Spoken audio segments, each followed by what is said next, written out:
For all the latest community news and events. 103.2 Preston FM. Your community, your radio. My next guest, from the moment he picked up his dad's camera, he knew he wanted to be a photographer. And also he says on his website that permaculture, sustainability and nature connection and earth care are the cornerstones of my creativity. And why not? Some nice stuff there. And that's Jason Smalley. So Jason, a very good morning and welcome to Preston FM. Thank you, Hughie. Nice to meet you. It's lovely to have you in the studio. Yeah. Just tell us, what is it? What is permaculture?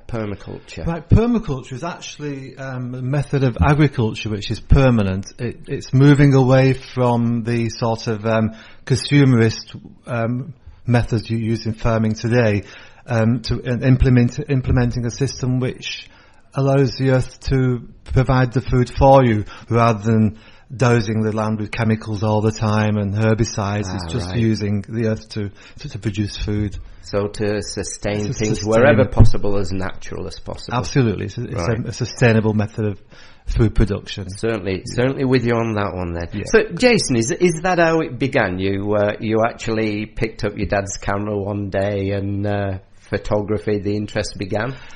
Yeah, this is going back a long time to my young childhood. I've always been interested in nature and being a naturalist, having a pair of binoculars around my neck as a young boy. And my dad, in my memory, was always taking family shots, so I eventually got to use his camera, and he actually bought me a second-hand camera and darkroom when I was a young boy, and that really launched me into photography properly. I used to be wandering the countryside as a young lad, maybe 10, 11, 12, with my dog and my camera, seeing what I could find out there. And I was then going to ask, and probably if you were like me, I was then going to ask, can you remember then the first photograph you took of an animal? And I would assume maybe you'd said a dog. I can't remember the first shot I took of an animal. I imagine it would well have been one of our pet dogs at the time, So, but did easily then it become that you enjoyed photographing nature, wildlife more than, say, a human being or a nice scene? Was that quickly something that you decided, wow, I just love doing this? Yeah, it was.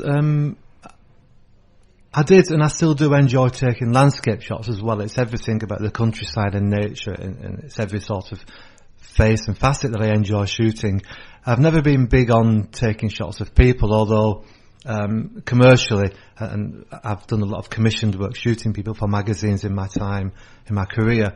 But when I began my life as a photographer, it was very much not people-centred. Right. Yeah. And how difficult was it then to get into the world of photography? And by that I mean, how difficult was it to become your full-time employment? It's not an easy career to break into. It never has been. So it does take determination and lots of patience and perseverance. I wasn't formally trained as a photographer. I'm purely self-taught. So I just had to go out there and take the best shots I could and pass them by the eyes of various editors and directors of magazines until they took a chance on me and began giving the odd commission to me or buying the rights to use shots of me. Right. And I mean, what is it about photography that you love? I mean, were you quite artistic? Do you think to be? Because these days, I mean, it's amazing, isn't it? Everybody has a camera in the pocket with a mobile phone. Everywhere you go, you see people pull out a mobile phone and take a photograph. So, do you think you have to be quite artistic? Were you quite artistic to be quite good at photography?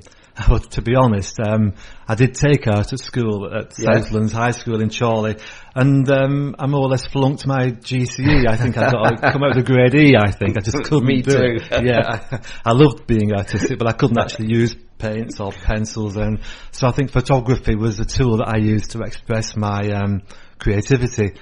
So it does help, although anybody can take pictures these days. As you say, equipment is just on everybody's phone and everybody's pocket these days. If you do have a bit of knowledge of composition and styling, you can create far better shots, and it doesn't take much to elevate your photography from mere snap level to something that's a bit more punchy and engages your viewers for longer.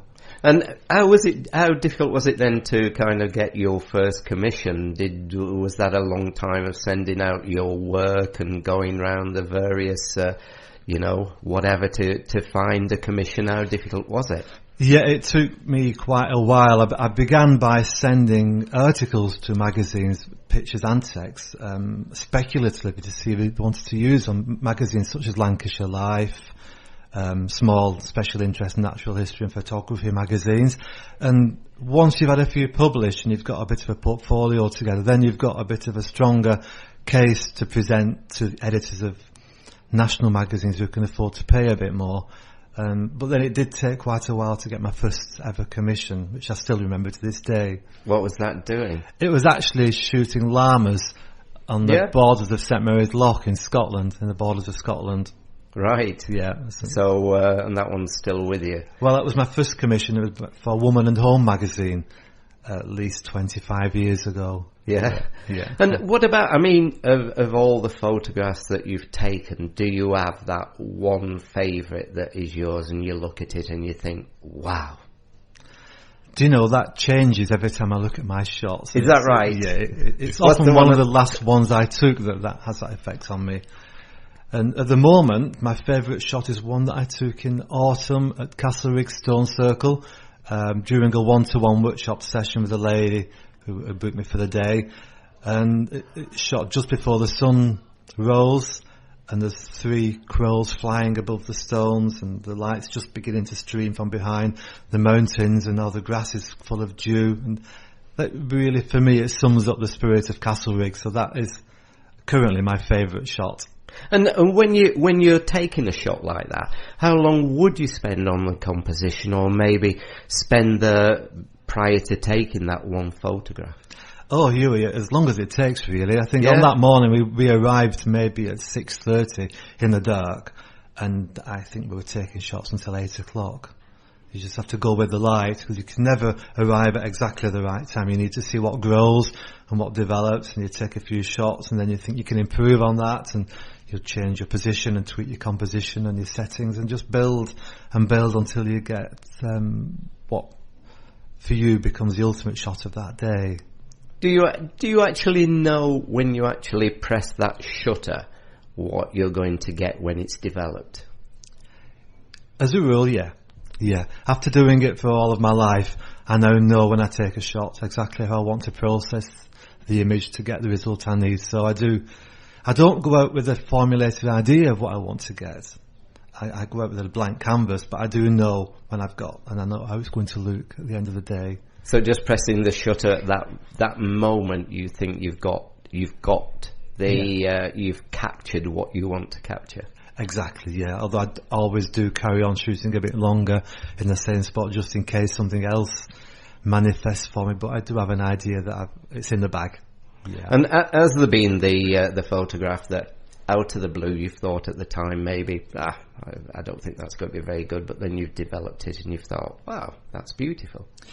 Yeah, that does happen. That, especially in the earlier days when you're less used to the process, you do take shots and then you get it back to the computer and you can see some sort of potential and possibilities there with a bit of tweaking with Photoshop, just to bring the best out of the images. You can realise something really nice and unexpected occasionally. So most of the photographs that you take at the moment, are they kind of local to where you live? Because you're on the kind of, are you near the Pennines? You're on the moors, aren't you, outside? Is it Chorley? Yeah, I am. I live just on the borders of the Anglesart Moors in Heath Charnock, near Anglesart Reservoir. And a lot of my shots are local, but I do travel around quite a lot, especially around the northwest. My commission work takes me farther afield around the British Isles, but I do try to stay local. It's good to know your own patch. Yeah, I would imagine so. So what about, have you had any kind of unusual commissions, or what's been the ones that have been very interesting to you? Oh, I've had lots of unusual commissions, many that escape my mind now. It's so many of them. I think my most recent unusual commission was one for Country Life magazine. They commissioned me to shoot pigs, and organic free-range pigs over in Yorkshire, and was difficult. It was a tricky shoot because it was raining the whole day, like a torrential downpour the whole day long. So we had to work with the pigs in the rain, in the mud, to pull out some decent shots. I can picture the scene now. Yeah, it was tricky, and it was really key because that was an issue of Country Life that was being edited by Prince Charles.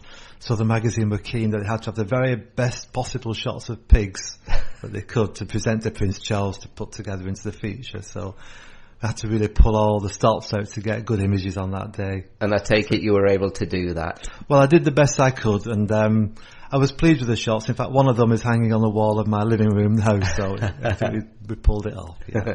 And what about, because as I was saying, everybody these days more or less has a camera in the pocket.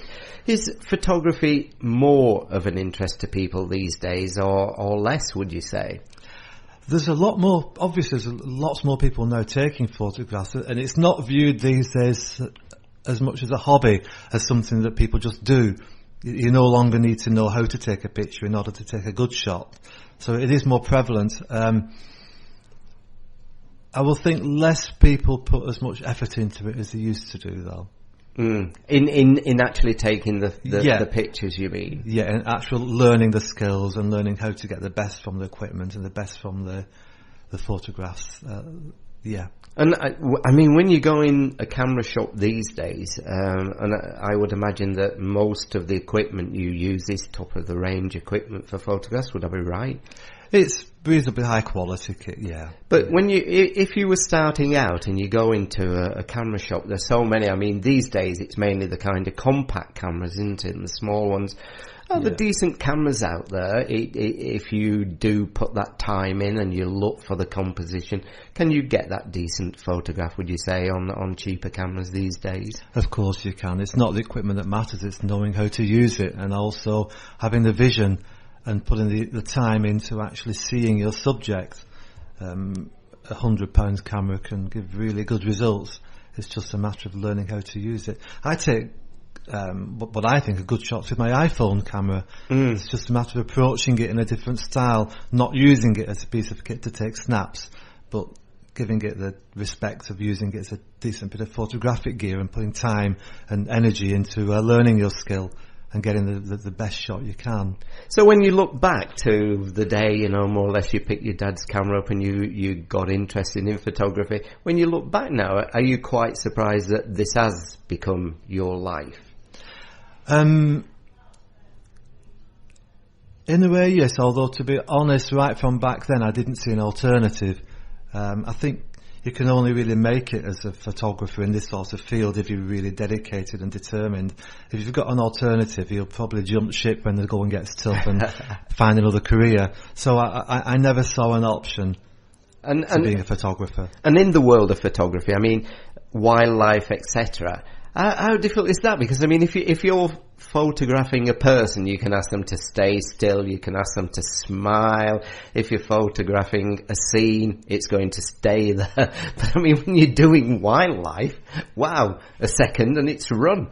How difficult is it to capture the wildlife that you want to capture? Yeah, it can be really tricky, Hughie. It's a matter of putting the time in and the homework. It's no good just rocking up with your kits and sitting by a pond side hoping to get shots of the heron. You need to really get to know where they are and do your homework and study a bit about their lifestyle and stake out the place where you know they are frequenting. I don't do too much pure wildlife, but most of my work is nature in a sort of broader context. So I'll be shooting landscapes, flora, insects, as well as birds and mammals. But so I cover a bit of everything. And you also do, is it workshops that you've got running, Jason? Can you tell us a bit about that? I do workshops. This began about 15 years ago when a client of mine at Lancashire Wildlife Trust suggested could I run a workshop for them at the new headquarters up at the Burn at Bamber Bridge. So I did. I put a series of 3 workshops on for them, and they went really well. And I get a real buzz out of seeing people who think they're quite rubbish at photography and turning that around and getting them to be able to take shots that they can post on Facebook and their friends say, wow, what a lovely shot, I wish I'd been there. Yeah. Wish I could do that. Anybody can take a good shot. They just need to be shown a few simple tricks and techniques. and it can give anybody that ability, because the more people actually step out there and begin to take images, the more people will fall back in love with our natural world and begin to care for it and look after it, which is what really is the underlying mission of my photography in a way. So where can people find out more about you and about the workshops? Well, I've got a website at jasonsmalley.co.uk, and there's links on there to various portfolios and galleries of mine, and also, of course, a link to my Wildscape Workshops website, so you can see what's available. I've got my next workshop coming up this Saturday. So this Saturday, I'm looking forward to this. And that's where? Is that now booked? Is this one booked this Saturday? I've got a couple of spaces still available. I've got 6 people on it already. We're beginning at the Anderton Centre, which is a conference outdoor activity centre on the banks of Lower Rivington Reservoir. Oh, right. And then we'll be going out into the countryside around there to practice the skills that we've learned in the classroom session. Okay. And people can find out again about that one on your website. Yeah. And again, the website, Jason, is? jasonsmalley.co.uk. Okay. You'll see me. Can I thank you for coming in? I'm going to have to go off to the newsroom now, but it's been a pleasure. Thanks for coming in this morning, Thank you, Jason. Hughie. It's been a pleasure. Thanks for listening. If you've enjoyed today's interview, why not tweet Hughie at ChatCityPFM.